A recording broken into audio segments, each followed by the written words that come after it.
Hello everyone, welcome back to my channel. So guys, आज मैं लेकर आई हूँ आखिरी वीडियो, ठीक है, हमारे सेक्सुअल रिप्रोडक्शन फ्लावरिंग प्लांट के चैप्टर की। दो इसके बाद हमारे पीवाईक्यूज रहते हैं, डबल फर्टिलाइजेशन और पोस्ट फर्टिलाइजेशन इवेंट्स और एपोमिक्सिस और पॉलीएम्ब्रियोनी टॉपिक के। बट मैंने सोचा कि पहले कॉन्सेप्ट फिनिश करा देती हूँ and then I will post the MCQ videos. ठीक है जी, तो इसके बाद हमारी 3 वीडियोस डलेंगी जो purely NEET PYQs पे based होंगी, but this is the last conceptual video for the chapter, right, which involves the topic apomixis and polyembryony, right. This is given on your NCERT page number 22 and 23. You can refer the same. और हम line to line इसको study करेंगे। कहने को ये छोटा सा topic given है लास्ट ऑफ द चैप्टर में, but many PYQs have been asked from the same. ठीक है, इतने सारे आए हुए हैं ना यार कि ऐसा लगता है कि थोड़ा सा तो टॉपिक है, कितने सारे क्वेश्चंस दे दिए उसमें से। ठीक है जी, तो let's just quickly understand the chapter का ये आखिरी टॉपिक। Now, although seeds in general are the products of fertilization, correct. हमने पढ़ा था male gamete of male gamete, हमने पढ़ा फीमेल गेमीट, हमने उसको पॉलिनेट कराया, पॉलिनेट करा के हमने उसे फीमेल के स्टिग्मा पे लैंड कराया, फिर पोलन ट्यूब के थ्रू उस फीमेल गेमीट को एम्ब्रियो उस मेल गेमीट को जो आया था बाहर से उसे एम्ब्रियो सैक के अंदर एंट्री कराई। उस एम्ब्रियो सैक के अंदर हमने छुपा के रखा हुआ था फीमेल गेमीट। जब फीमेल गेमीट और मेल गेमीट फ्यूज हुए तो बना जायगोट। ये जायगोट फर्दर डेवलप हुआ एम्ब्रियो में और एम्ब्रियो के अराउंड क्या डेवलप हो गया? सीड। फाइनली ये सीड ओवरी से डिस्पर्स हुआ, ओव्यूल जो था वो हमारा सीड बन गया, ओवरी जो थी हमारी फ्रूट बन गई, फ्रूट खुला, ये सीड डिस्पर्स हुए एंड रेडी फॉर जर्मिनेशन। ठीक है, सीड्स की वायबिलिटी, सीड कब जर्मिनेट कर सकते हैं नहीं करते हैं, वो सब हमने प्रीवियस वीडियोस में कवर कर रखा है। अब आज के टॉपिक में हम ये पढ़ेंगे व्हाट इफ कि ये जो सीड है, व्हाट इफ ये जो सीड बन रहा है ये इस पूरे प्रोसेस के बिना बन जाए।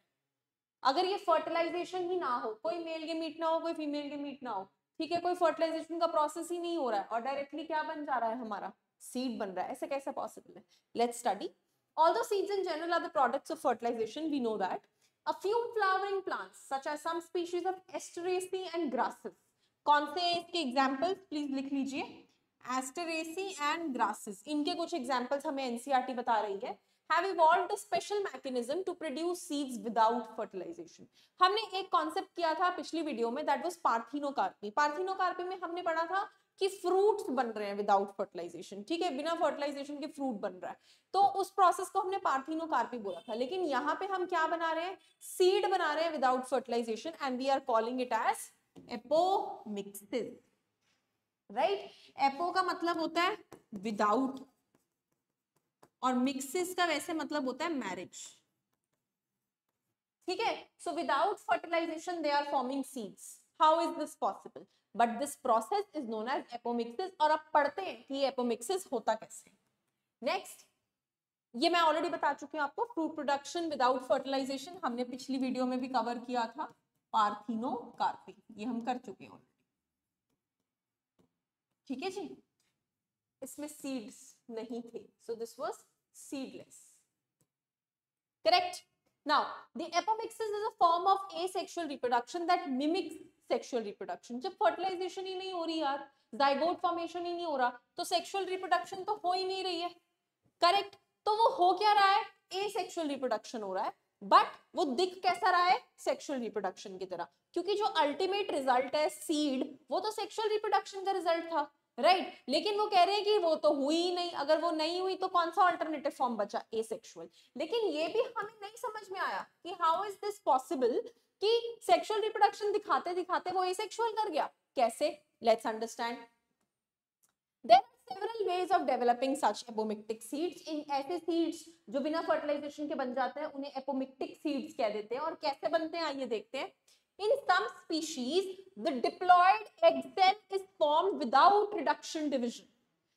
क्या कह रही है ये बोल रहे हैं कि जो एग सेल बन रहा है हमारा वो बिना मियोसिस के बन रहा है, मियोसिस नहीं हो रही है। दैट मींस जो वो हमारा मेगास्पोर मदर सेल था उसके अंदर मियोसिस हो रही थी, मियोसिस हो जाने से वो क्या बन रहा था? फंक्शनल मेगास्पोर बना रहा था, 4, है ना, जिसमें से 3 डिजेनरेट हो रहा था और 1 डेवलप कर रहा था megaspore, right, into the female gametophyte, वो उसने पूरा एम्ब्रियो सैक बनाया, आगे फर्दर डिविजन हुई, इसी का तो था ना आगे continuation.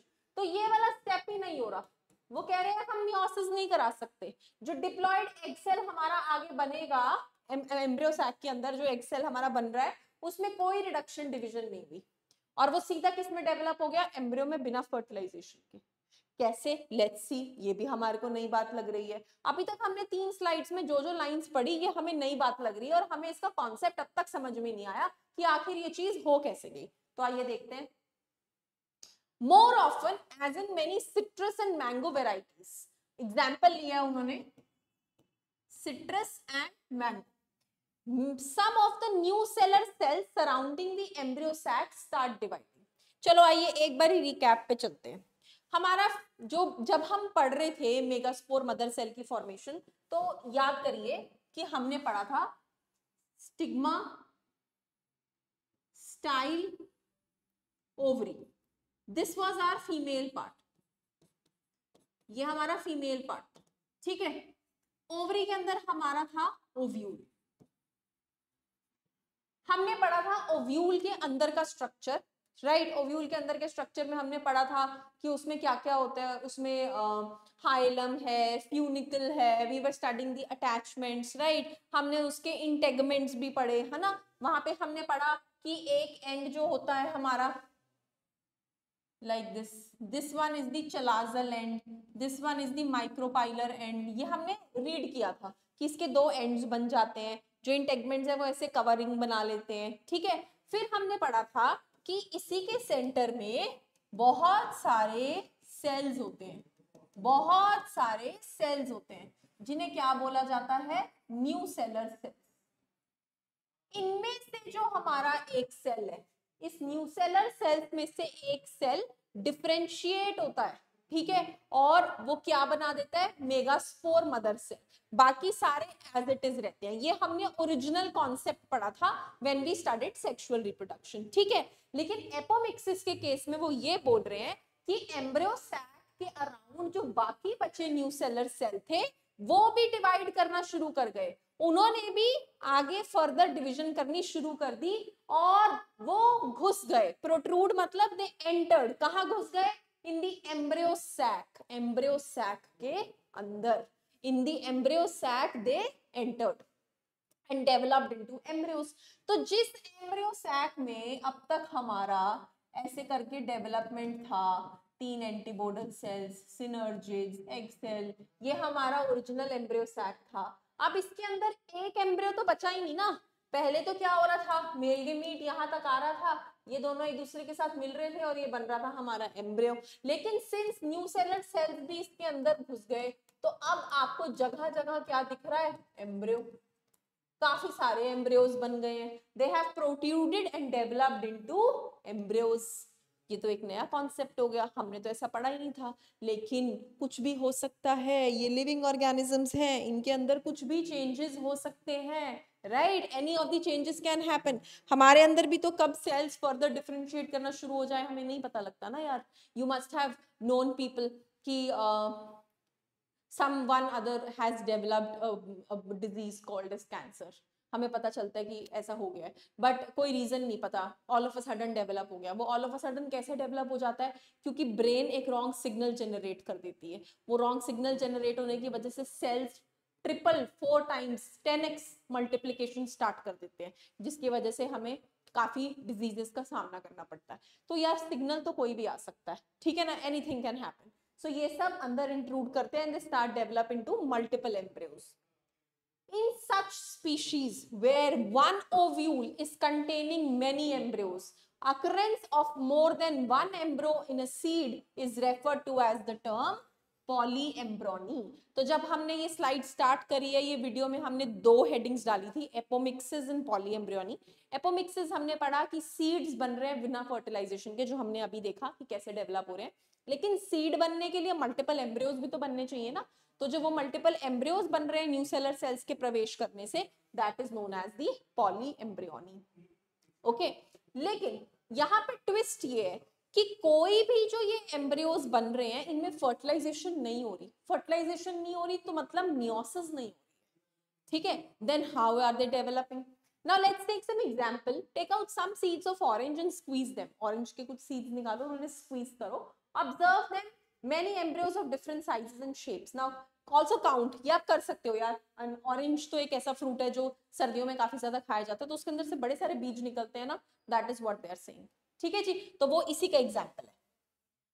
What would be the genetic nature of apomictic embryos? Can they be called as clones? यहाँ से स्टार्ट होता है मेरा वो वाला टॉपिक जो मैं अभी आपको बता रही थी कि मियोसिस तो नहीं होगी, तो क्या हम एपोमिक्टिक एम्ब्रियोज, एपोमिक्टिक सीड्स जो भी बन रहे हैं उनको हम क्या बोलेंगे? क्लोन्स बोलेंगे. और उनका जेनेटिक नेचर कैसा होगा, कैसे दिखेंगे वो, क्या वो अलग बनेंगे? What will happen? ठीक है, तो apomictic embryos are genetically similar to the parent, क्योंकि पेरेंट ही तो था वो न्यूसेलर सेल्स, वही तो डिफरेंशिएट होके ये बन गए, तो चेंज क्या आया? कुछ भी तो चेंज नहीं आया. So apomictic embryos are similar to that of the parent plant. और उन्हें क्या बोला जा सकता है? उन्हें बोला जा सकता है क्लोन्स.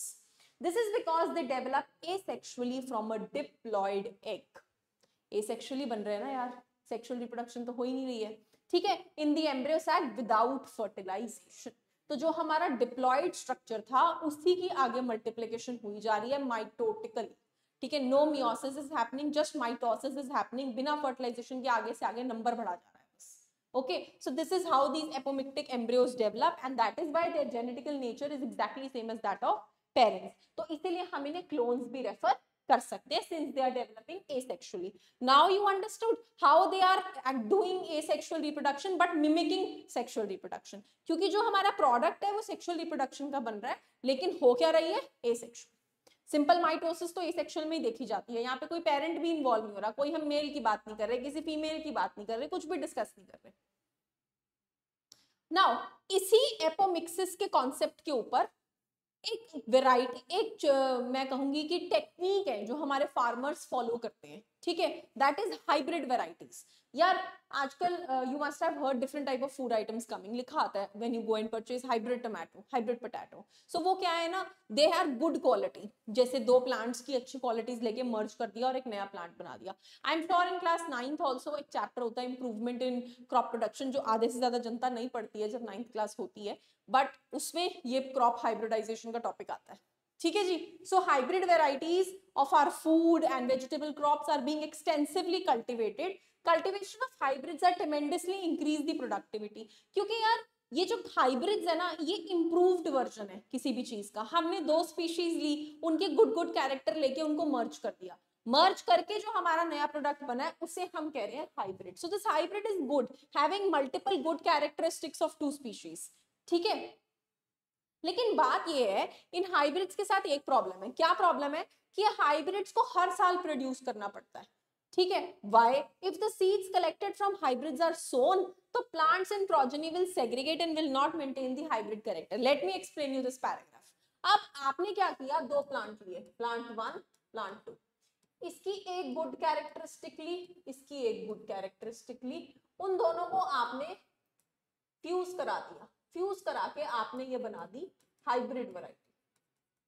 जो हमारी हाइब्रिड वैरायटी बनी है इसको आप लेकर आए हो, इसके अंदर ये इसकी गुड कैरेक्टरिस्टिक भी है प्लांट 1 की, और इसके अंदर गुड कैरेक्टरिस्टिक प्लांट 2 की भी है. अब इस हाइब्रिड वैरायटी को हमने आगे सो कर दिया, वो प्लांट की तरह बड़ा हुआ, फिर उस पे फ्लावर आया. फ्लावर आया तो रिप्रोडक्शन का प्रोसेस चालू हो गया. रिप्रोडक्शन में क्या होगी? रिप्रोडक्शन में हमारी होगी मियोसिस. लेकिन मियोसिस में बेटे एक बात बताओ, जो हमारे ये गुड कैरेक्टर हम लेके आए थे ये तो क्या हो जाएंगे? ये हो जाएंगे सेग्रीगेट. क्योंकि मियोसिस में तो यही होता है, हम भी तो मियोसिस का रिजल्ट है, हमें हाफ पेरेंटल कैरेक्टर है, हाफ मदर कैरेक्टर है. ऐसा तो नहीं है ना कि we are exactly like one of our parent, that is not. क्योंकि हम माइटोसिस से नहीं बन रहे हैं, हम मियोसिस से बन रहे हैं. यही तो डिफरेंस है दोनों सेल डिविजन्स में. ठीक है जी, तो यहाँ पे गड़बड़ हो गई, यहाँ पे तो ये सेग्रीगेट हो जाएंगे. तो जो हाइब्रिड सीड हम खरीद कर लेकर आए थे इतनी मेहनत से, वो तो जब रेप्लिकेट हुआ तो उसने कुछ और ही फल दे दिया. अगले साल तो हमें दोबारा हाइब्रिड खरीदना पड़ जाएगा. और हाइब्रिड क्या होता है? बड़ा महंगा होता है और मुश्किल से मिलता है, तो फार्मर्स के लिए बड़ा एक्सपेंसिव पड़ जाता है. ठीक है, सो वहां काम आती है हमारी एपोमिक्सिस, कि हमारा सीड भी बन गया, हमारा प्रोडक्शन भी होगी, और बीच में मियोसिस तो हुई ही नहीं, माइटोसिस से बढ़ गए सारे, माइटोसिस से मल्टीपल सीड्स बन गए, उनको तो फायदा हो गया इस एपोमिक्सिस से, है ना. तो इसीलिए ये कॉन्सेप्ट इस एनसीईआरटी में बीच में लेकर आए हैं to explain you the application of apomixis. So this hybrid variety वाला topic is the application of apomixis, कि एपोमिक्सिस को हम कहाँ यूज करते हैं, ठीक है जी। So problems of hybrid is that hybrid seeds have to be produced every year. तो अगर हम हाइब्रिड्स को सो करेंगे तो जो हमारा रिजल्ट बनेगा वो सेग्रीगेट हो जाएगा और वो अपने हाइब्रिड कैरेक्टर्स को मेंटेन नहीं करेगा। अब बेटर समझ में आई होगी line. Production of hybrid seeds costly है, मैंने अभी बताया आपको, hence cost of hybrid seeds becomes too expensive for the farmers. वो फार्मर्स के लिए बड़ी अनअफोर्डेबल चीज हो जाती है हर साल खरीदना। If these hybrids are made into apomicts, अगर हम इन्हीं हाइब्रिड्स के बड़े सारे एपोमिक्ट बना देंगे, एपोमिक्टिक सीड्स बना देंगे, तो there will be no segregation of characters और वही हाइब्रिड हमारा काफी आगे जेन तक यूज भी हो सकता है। Then the farmers can keep on using the hybrid seeds again and again to raise new crop year after year, और he does not have to buy the hybrid seeds every year, क्योंकि हमने उसके एपोमिक्ट्स बना लिए, अब हमारे पास वो retain हो गया, उसका प्रोजेनी भी नहीं बदला, वो सेग्रीगेशन भी नहीं हुई कैरेक्टर्स की, right. Because of the importance of apomixis in hybrid seed industry, apomixis की इस इंपॉर्टेंस की वजह से हमारी इस इंडस्ट्री में बहुत रिसर्च चल रही है in many laboratories around the world to understand the genetics of apomixis and to transfer apomictic genes into hybrid variety की पक्का ही जुगाड़ कर दिया जाए, ठीक है। हम एपोमिक्टिक जीन्स ही डाल देते हैं हाइब्रिड वेराइटीज में, करेक्ट, तो वो मियोसिस करेंगे ही नहीं और हमारे पास हाइब्रिड वेराइटी रिटेन रहेगी, क्योंकि यार बहुत मुश्किल होता है हाइब्रिड सीड प्रोड्यूस करना, एंड वंस प्रोड्यूस्ड उसी की मल्टीपल कॉपीज बनाना ही हमारा एजेंडा रह जाता है, जो हमें किससे मिल रहा है, एपोमिक्सिस एंड पॉलीएम्ब्रियोनी से, करेक्ट। सो पॉलीएम्ब्रियोनी सिर्फ एक सिचुएशन थी जहां पे multiple embryos were produced in the embryo sac, लेकिन ये जो पूरा प्रोसेस चल रहा है जहां पे अल्टीमेटली सीड्स बन रहे हैं बिना फर्टिलाइजेशन के, दैट इज एपोमिक्सिस, और ये सारी कहानी मैंने आपको डिटेल में एक्सप्लेन करी है, okay. So that's about apomixis. Any confusion, any doubt in the whole chapter, please let me know in the comment section. You can also connect with me in the Telegram group. I have provided the link in the description. ठीक है, we are completed with this chapter. हमारे मुझे लगता है 3 से 4 मेरी NEET MCQs की video डलेंगी इसी टॉपिक के ऊपर, double fertilization, post fertilization events जो हमने एंडोस्पर्म, एम्ब्रियो और सीड डेवलपमेंट पढ़ा, एंड प्लस एपोमिक्सिस, ठीक है। तो 4-5 वीडियोस MCQs पे डल जाएंगी। पोस्ट दैट कौन सा चैप्टर स्टार्ट करना है प्लीज मुझे उसमें कमेंट बॉक्स में ड्रॉप कर दो यार, I will start that very same chapter, ठीक है। अभी थोड़ा सा टाइम है, मैं इतना MCQs की वीडियोस आपके सामने लेकर आऊंगी, तब तक आप मुझे नेक्स्ट चैप्टर सजेशन दे दीजिए, ठीक है। Thank you so much, that's all for today.